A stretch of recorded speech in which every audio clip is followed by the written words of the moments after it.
Hello દોસ્તો, મિત્તલ બુટિકમાં તમારું હાર્દિક સ્વાગત છે। આજે હું તમને 30, 31 અને 32 સાઇઝમાં કોલર કુર્તીનું માપ કેવી રીતે લેવું તે બતાવવા જઈ રહી છું। તો આ સાઇઝની કુર્તી કે ડ્રેસમાં ગળું, શોલ્ડર, બાયગાળાનો આગળનો ભાગ અને બાયગાળો કેટલો લેવો તે જાણવા માટે તમે આ વિડીયોને એન્ડ સુધી જરૂરથી જોજો। અને અગર તમે અમારી મિત્તલ બુટિક ચેનલમાં પહેલી વાર આવો છો તો અમારી આ ચેનલને સબસ્ક્રાઈબ કરો અને અમને સપોર્ટ કરો। તો ચાલો દોસ્તો, આપણે વિડીયો શરૂ કરીએ। તો દોસ્તો, ડ્રેસ કે કુર્તીનું 30, 31 કે 32 સાઇઝમાં આ એક જ માપ લેવામાં આવે છે કોલર કુર્તીમાં। તો દોસ્તો, તમે આમાં જોઈ શકો છો કે મેં પહેલેથી ડ્રો કરીને જ રાખ્યું છે। તો દોસ્તો, 30, 31 અને 32 સાઇઝમાં શોલ્ડર સાઈડનું ગળું 3.5 ઇંચ લેવું। 2.75 એટલે કે 3.5 ઇંચ લેવું। ત્યાર પછી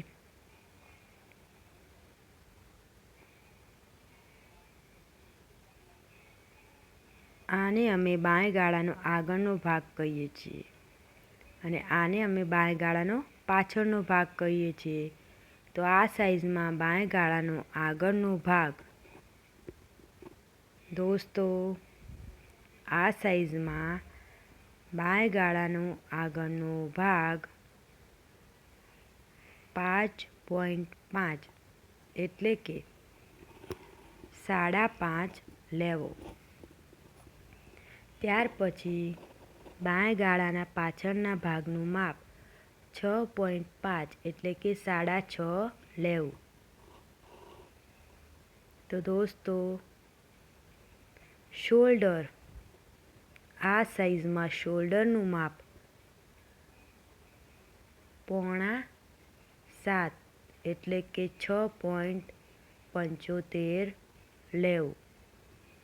30, 31 અને 32 સાઇઝમાં શોલ્ડર 6.5 લેવો।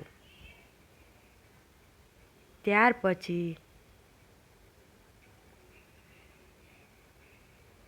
પછી જ બાયગાળાનું માપ લેવું। તો આ સાઇઝમાં બાયગાળાનું માપ આખા એટલે કે ફૂલ બાયગાળાનું માપ લઈને પછી જ ત્રાંસ આપવો। તો દોસ્તો, બાયગાળો 6.5 કે 7 ઇંચ લેવો। આ સાઇઝમાં બાયગાળો 6.5 કે 7 ઇંચ લેવો। દોસ્તો, કોલરવાળામાં એક વાતનું ખાસ ધ્યાન રાખવું કે પહેલાં શોલ્ડરથી બાયગાળાનું માપ લેવું અને ત્યાર પછી જ ત્રાંસ આપવો। તો શોલ્ડરમાં આ સાઇઝમાં 1 ઇંચનો ત્રાંસ આપવો। કોલરવાળા ગળામાં શોલ્ડરમાં 1 ઇંચનો ત્રાંસ આપવો આ સાઇઝમાં। ત્યાર પછી બાયગાળાનો આગળનો ભાગ અને પાછળના ભાગમાં શેપ 1 ઇંચ પછી જ આપવો। 1 ઇંચ પછી જ બાયગાળાનો શેપ આપવામાં આવે છે।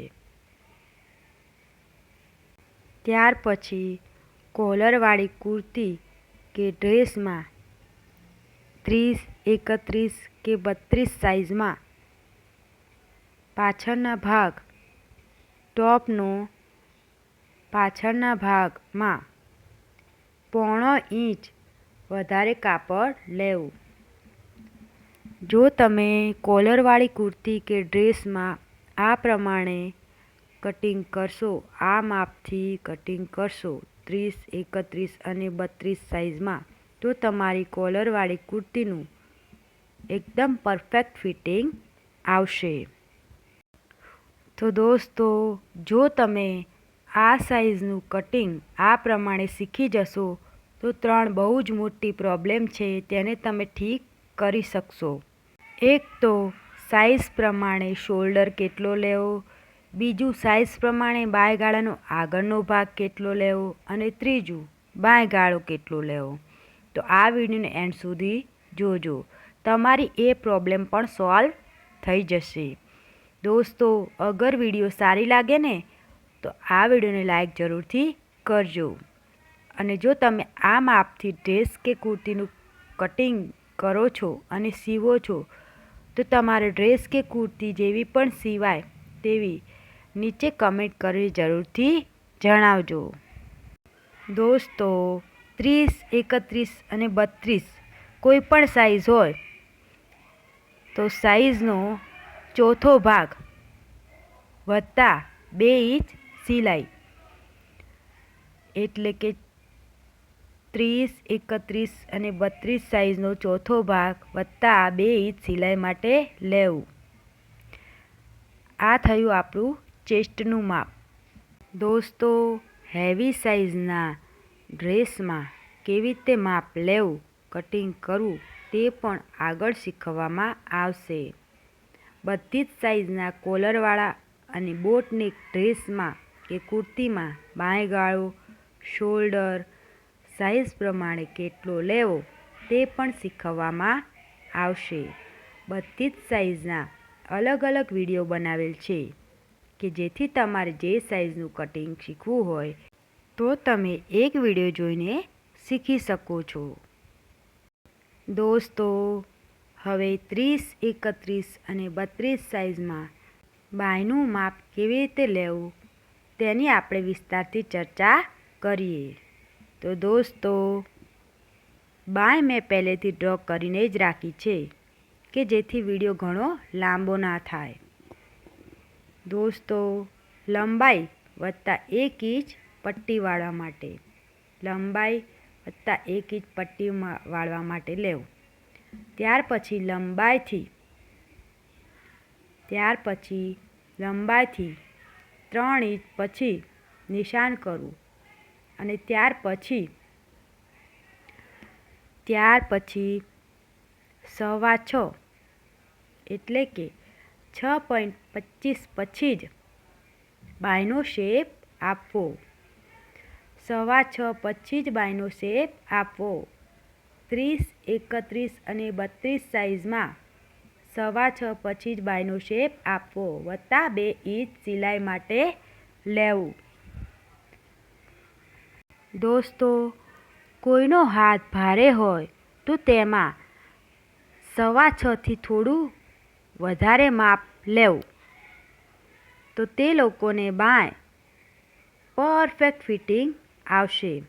99% તો 30, 31 અને 32 સાઈઝમાં 6.25 પછી જ શેપ આપવામાં આવે છે, પરંતુ કોઈનો હાથ ભારે હોય તો આ માપથી કટિંગ કરશો તો તે લોકોને બાંય થોડી ફિટ પડે છે. તો દોસ્તો, માટે તમારે બાંયનું માપ હંમેશા હાથમાં મેજર ટેપથી માપીને જ લેવું. તો દોસ્તો, 99% તો 6.25 પછી જ શેપ આપવો, પરંતુ કોઈનો હાથ ભારે હોય તો તમારે થોડું માપમાં વધારો કરવો, 6.5, 6.25 કે પછી 7 ઇંચ. 99% તો 6.25 પછી જ બાયનો શેપ આપવો. આ સાઈઝમાં 30, 31 અને 32 સાઈઝમાં જો તમે આ માપથી બાય કટિંગ કરશો તો બાય ડ્રેસના બાયગાળામાં પરફેક્ટ બેસી જશે, જરા પણ ખોલ પડશે નહીં. તો દોસ્તો, અગર વિડીયો સારી લાગે તો લાઈક જરૂરથી કરો અને જો તમે અમારી ચેનલમાં પહેલી વાર આવો છો તો આ ચેનલને સબસ્ક્રાઈબ જરૂરથી કરજો. વિડીયો જોવા માટે તમારો ખૂબ ખૂબ આભાર.